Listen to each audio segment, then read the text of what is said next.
நம்மகிட்ட கோச்சிங் எடுத்துக்கிறவங்க நிறைய பேர் அவங்க லைஃப் வந்து முடிஞ்சிருச்சு, இதுக்கப்புறம் என்னால் எதுவும் பண்ண முடியாது, என்னோட பிஸ்னஸாக இருக்கட்டும், ரிலேஷன்ஷிப்பாக இருக்கட்டும், நான் அதில் தோற்று போயிட்டேன் அப்படிங்கிற மாதிரி நினைக்கிறாங்க.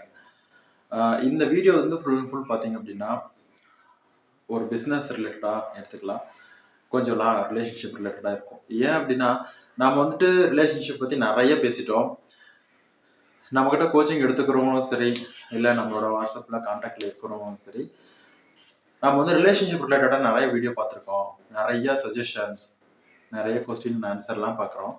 ஆனால் வந்துட்டு ஒரு லைஃப்பில் நம்மளோட ஜாப் வந்து கெரியரை பில்ட் பண்ணுறதுக்கு, நம்மளோட ஜாப்ல எப்படி வந்து அடுத்த லெவலுக்கு போகிறது அப்படிங்கிறத பற்றி பேசலாம் அப்படின்னு சொல்கிறாங்க. ஸோ ஃபுல் அண்ட் ஃபுல் பார்த்தீங்க அப்படின்னா இந்த வீடியோவில் ரெண்டும் சேர்ந்த மாதிரி இருக்கும். ஸோ வந்துட்டு இது ஒரு எக்ஸாம்பிளுக்கு இப்போ 0 to 100 அப்படின்னு நம்ம வச்சுக்கலாம். இப்போ வந்து நீங்கள் வந்து எந்த ஒரு விஷயத்தையுமே உங்களால் பண்ண முடியல, நான் டோட்டலாக வந்து ஸ்பாயில் ஆகிட்டேன், நான் வந்து கீழே விழுந்துட்டேன், என்னால் வந்துட்டு என்னோட லைஃப் வந்து என்னோட கரியரை இம்ப்ரூவ் பண்ண முடியல, என்னோட லைஃப்பில் என்னோட பிஸ்னஸை ஒரு அதாவது சக்ஸஸ்ஃபுல்லாக கொண்டு போக முடியல அப்படின்லாம் நினைக்கிறீங்கல்ல. ஸோ இந்த மாதிரி எண்ணங்கள் வந்து அதிகமாக இருக்குது. இதை மாதிரி வந்து இது இப்படி நினைக்கிறது வந்து தப்பு கிடையாது. ஏன் அப்படின்னா நீங்கள் இது நாள் வரைக்கும் நீங்கள் பார்த்த, நீங்கள் அனுபவிச்ச அந்த அனுபவமான அந்த நிகழ்வுகள் தான். ஸோ அந்த ஈவெண்ட்டை பார்த்து நீங்கள் ஓகே இதுதான் நமக்கு இப்படி தான் நடக்கும், நம்மளோட பிஸ்னஸ் இப்படி தான் ஆகும், நம்மளால அதை முயற்சி பண்ண முடியல அப்படிங்கிற மாதிரி நினைக்கிறீங்க. இங்கே எல்லாமே வந்து எண்ணங்களால் மட்டும்தான் நடந்துட்டு இருக்கு. நீங்கள் என்னதான் வந்துட்டு நீங்கள் பிஸ்னஸில் தோத்துருக்கலாம், இல்லை ஒரு ரிலேஷன்ஷிப்பில் தோத்துருக்கலாம். நீங்கள் இன்னையிலேருந்து ஸ்டார்ட் பண்ணுங்க. எல்லாத்தையும் மறந்துடுங்க. இன்னையிலேருந்து 0 day 1 இன்னையிலேருந்து நீங்கள் ஸ்டார்ட் பண்ணுங்க. சரியா? ஸோ வந்து நம்ம எப்படி வந்து நம்ம இதுக்கு முன்னாடி எந்த மாதிரியான விஷயங்களை நினைச்சிருந்தோம், எந்த மாதிரியான விஷயங்கள் போயிட்டு இருந்தது, அதனால நாம எப்படி வந்துட்டு ஃபெயிலியரை சந்திச்சோம், அது எல்லாத்தையுமே வந்து பார்த்துட்டு நம்ம இந்த ஃபெயிலியர் இதுக்கு மேல நம்ம சக்சஸ் நோக்கி தான் பயணிக்க போறோம் அப்படிங்கிறத மனசுல வச்சுக்கோங்க.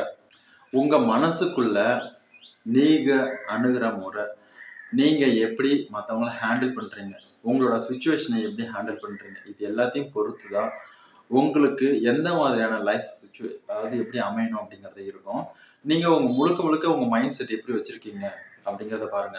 ரொம்ப சிம்பிளா பார்த்தோம் அப்படின்னா, நான் இப்போ ஒரு பிஸ்னஸ் பண்ணிட்டு இருக்கேன், இல்லை இப்போ ஒரு ஜாப் பண்ணிட்டு இருக்கேன், அதுல வந்து எனக்கு பிடிக்கல, அந்த ஜாப்ல இருக்கவே எனக்கு பிடிக்கல, இதை விட இன்னும் கொஞ்சம் இன்க்ரிமெண்ட் அதிகமாக வர மாதிரியான ஜாப் பார்க்குறேன், இல்லை எனக்கு ஜாபை விட்டுட்டு நான் வந்து சொந்தமாக பிஸ்னஸ் பண்ணணும்னு ஆசைப்படுறேன் அப்படின்னு நினச்சிங்க அப்படின்னா, நீங்கள் வந்து இப்போ கரண்ட்டாக பண்ணிட்டு இருக்க ஒர்க் வந்து ஆட்டோமேட்டிக்காக தடைப்பட்டு நின்றோம். நீங்கள் பண்ணிட்டு இருக்க ஒர்க்கு நீங்கள் என்னதான் வந்து எஃபோர்ட் போட்டு அதில் வந்து நீங்கள் ஒர்க் பண்ணுறீங்க அப்படின்னா கூட அதில் வந்து ஃபெயிலியர் தான் சந்திப்பீங்க. ஏன் அப்படின்னா நீங்கள் முழுக்க எதை நம்புறீங்கன்னா ஜாப்ல இருந்து பிஸ்னஸை ஸ்டார்ட் பண்ணணும் அப்படின்னு. அப்போ அந்த ஜாப் வந்து ஸ்டாப் ஆனால் தானே நீங்கள் பிஸ்னஸ்க்கு மூவ் ஆவீங்க. ஸோ அதனால தான் வந்து இதில் நிறைய பிரச்சனைகள் போயிட்டு இருக்கு. நீங்க வந்துட்டு நல்லா யோசிச்சு பாருங்களேன், உங்களுக்கு என்ன வேணும் அப்படிங்கிறத உட்காந்து யோசிங்க. இப்போ ஒரு ஜாப்லேயே இருந்துக்கிட்டு நான் பிஸ்னஸ் ஸ்டார்ட் பண்ண போறேன், அதுதான் என்னோட இன்ட்ரெஸ்ட் அப்படின்னு சொல்லிட்டு இருக்கீங்களா? அதை பத்தியே அதிகமாக நினைச்சிட்டு இருக்கீங்க அப்படின்னா இந்த ஜாப் வந்து நீங்க என்னதான் எஃபர்ட் போட்டாலும் அந்த ஜாப் வந்து உங்களுக்கு ஆப்போசிட்டாக தான் மாறும். நீங்கள் வந்துட்டு நல்லா ஒர்க் பண்ணலை, உங்களோட பர்ஃபார்மன்ஸ் கம்மியாக இருக்குது, உங்களுக்கு சாட்டிஸ்ஃபைடு இல்லை, அந்த மாதிரியான பேச்சுகள் தான் உங்களுக்கு வந்துட்டு இருக்கும். ஸோ அந்த மாதிரியான விஷயங்கள் தான் உங்களுக்கு நடக்கும். அப்போது நீங்கள் டோட்டலாக அந்த ஜாபே பிடிக்காம போயிடும். நீங்கள் பிஸ்னஸ்குள்ளே தான் மூவ் பண்ணுறதுக்கு ரெடியாக இருக்கீங்க அப்படின்னு அர்த்தம்.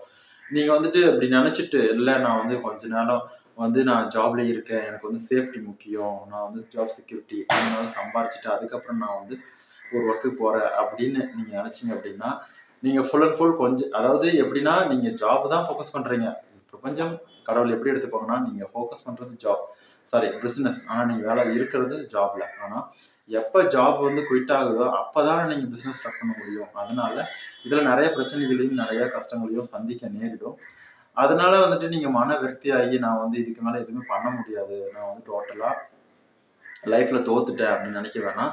இது வந்து ரிலேஷன்ஷிப்புக்கும் பொருந்தும். நம்ம வந்துட்டு வேற ஒரு விஷயத்த நினைச்சிட்டு இருக்கோம். அதனாலதான் கரண்டா நீங்க பண்ணக்கூடிய விஷயங்கள் எல்லாமே வந்துட்டு ஃபெயிலியர் ஆயிட்டு இருக்கு. அதுல ஒரு சாட்டிஸ்ஃபைடா பார்க்க முடியாம இருக்கு. ஸோ இதை வந்துட்டு போக்கணும் அப்படின்னா நீங்க முழுக்க உங்களுக்கு என்ன வேணும் அப்படிங்கிறத கவனத்தை செலுத்துங்க. இன்னைக்கு ஒரு ஜாப் இருக்கீங்க அப்படின்னா அந்த ஜாப்ல எப்படி நீங்க வந்து ஒரு இன்கிரிமெண்ட் பார்க்கறது, ஒரு சக்சஸ்ஃபுல்லா ஒரு ஹாப்பியா ஒர்க் பண்றதுன்னு பாருங்க. பிசினஸ் வந்து நீங்க நினைக்கணும் அப்படின்னா தப்பு இல்ல. ஃபுல் அண்ட் ஃபுல் பிசினஸ்ஸுக்கான அந்தான பேஸ்மெண்ட்ட நீங்க பண்ணிட்டே இருங்க. நீங்க வந்து ஜாப்ல வந்து இந்த மாரி ப்ராப்ளம் நடக்குது அப்படின்னு இத ஃபுல் அண்ட் ஃபுல் இதிலேயே ஃபோக்கஸ் பண்ணீங்க அப்படின்னா, நீங்க கஷ்டத்தையே ஃபோக்கஸ் பண்ணீங்க அப்படின்னா, நீங்க வந்து பிசினஸையும் வந்து ஸ்டார்ட் பண்ண முடியாது. ஸோ வந்து இன்னைக்கு நான் வந்து எல்லாமே தோத்துட்டேன். எனக்கு வந்து லைஃப் முடிஞ்சிருச்சு. எனக்கு இந்த வயசுல நான் இதுக்கப்புறம் எப்படி ஸ்டார்ட் பண்ண போறேன்? இதுக்கப்புறம் நான் எப்படி என்னோட கரியர் வந்து பில்ட் பண்ண போறேன் அப்படின்னு நினைக்காதீங்க. ஒரு 3 to 4 மந்த்ல வந்துட்டு உங்களோட கரியர், உங்களோட பிசினஸ் எல்லாமே பில்ட் ஆகும். சக்சஸ்ஃபுல்லா போகும். இன்னைக்கு நீங்க என்ன பண்ண போறீங்க அப்படிங்கிறத நீங்க வந்து ஃபோக்கஸ் பண்ணுங்க. இங்க முழுக்க முழுக்க எல்லாமே வந்து எண்ணங்களால போயிட்டு இருக்கு அப்படிங்கும்போது, நீங்க என்ன யோசிக்கிறீங்களோ அதுதான் நாளைக்கு ரியாலிட்டியில நடந்துட்டு இருக்கு அப்படிங்கிறத புரிஞ்சுக்கோங்க. அத புரிஞ்சுக்கிட்டா மட்டுமே உங்க லைஃப்ல எல்லா விஷயத்தையுமே சக்சஸ் பார்க்க முடியும். சரிங்களா? ஸோ இந்த வீடியோ உங்களுக்கு பிடிச்சிருக்கும் அப்படின்னு நம்புறேன். சப்ஸ்கிரைப் பண்ணிட்டு பெல் பட்டனை கிளிக் பண்ணிக்கோங்க. அப்பதான் எல்லா வீடியோ உங்களுக்கு மறக்காம நோட்டிஃபிகேஷன் வரும். நிறைய ஆதரவு கொடுத்துட்டு இருக்கீங்க. மேலும் ஆதரவு எனக்கு தேவைப்படுது. நிறைய பேர் சப்ஸ்கிரைப் பண்ணாம பார்த்துட்டு இருக்கீங்க. ஸோ ப்ளீஸ் சப்ஸ்கிரைப் பண்ணிட்டு நம்ம சேனல்ல கமெண்ட் பண்ணுங்க. உங்களுக்கு ஏதாவது கமெண்ட்ஸ், கொஸ்டின் இருந்ததுன்னா நீங்க கமெண்ட் பண்ணலாம். என்னோட வாட்ஸ்அப் நம்பர் இருக்கு. உங்களோட சக்சஸ் ஸ்டோரிஸ் இல்ல டவுட் ஏதாவது வேணும் அப்படின்னா நீங்க கேட்கலாம். இல்ல கோச்சிங்ஸ் ஏதாவது ஜாயின் பண்ணணும் அப்படின்னா நீங்க அதுக்கு கான்டாக்ட் பண்ணலாம். ரொம்ப நன்றி.